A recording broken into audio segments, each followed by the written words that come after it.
నేను అందరినీ చూసా. స్వర్గీయ నందమూరి తారక రామారావు గారిని చూసా.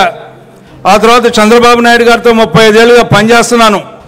కానీ ఈ రోజున లోకేష్ గారి యొక్క పనితీరుని మనం చూస్తూ ఉంటుంటే ఒక్కొక్కసారి ఎంత స్ట్రైట్ ఫార్వర్డ్గా మాట్లాడుతూ ఉంటారంటే పాయింట్ బ్లాంక్గా మనం ఏదో చెప్పి ఏదో సాధిద్దాం అనుకుంటే మాత్రం ఆయన దగ్గర కుదరదు అని చెప్పి మనం తెలుసుకోవాల్సినటువంటి అంశం అని చెప్పి నేను ముందుగానే గుర్తించా. అందుకే నేను ఎప్పుడు వెళ్ళినా కూడా ముఖస్థరిగా నాకు కావాల్సింది ఏందో చెప్తాను, అవసరం ఏందో తీసుకుంటాను.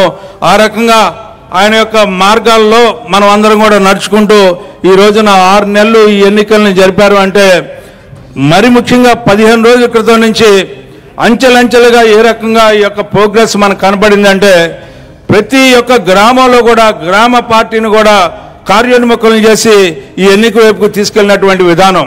ఇన్ఛార్జీలని మొత్తం 33 నియోజకవర్గాలకి ఇన్ఛార్జీలను వేయటమే కాకుండా అక్కడ జరిగినటువంటి పని విధానాన్ని ఏ రకంగా ఫీడ్బ్యాక్ తెప్పించుకొని ఎక్కడ పని జరుగుతుంది, ఎక్కడ పని జరగట్లేదని చెప్పి, ఏ రకంగా పని జరగాలని చెప్పి, ఎవరిని కలవాలి, పట్టభద్రులు అంటే ఎక్కడ ఉంటారు, ఏ రకంగా కలవాలి, ఓటర్లని వెరిఫికేషన్ ఏ రకంగా చేయాలి, దాన్ని కూడా సైంటిఫిక్ మోడల్లో టెక్నికల్ ఆస్పెక్ట్స్లో వాటిని ఎప్పటికప్పుడు తెప్పించుకొని అందరినీ కూడా ఈ రోజున పనిచేయించినటువంటి ఘనత లోకేష్ గారితో అని చెప్పి సందర్భంగా మనం చేస్తా ఉన్నాను.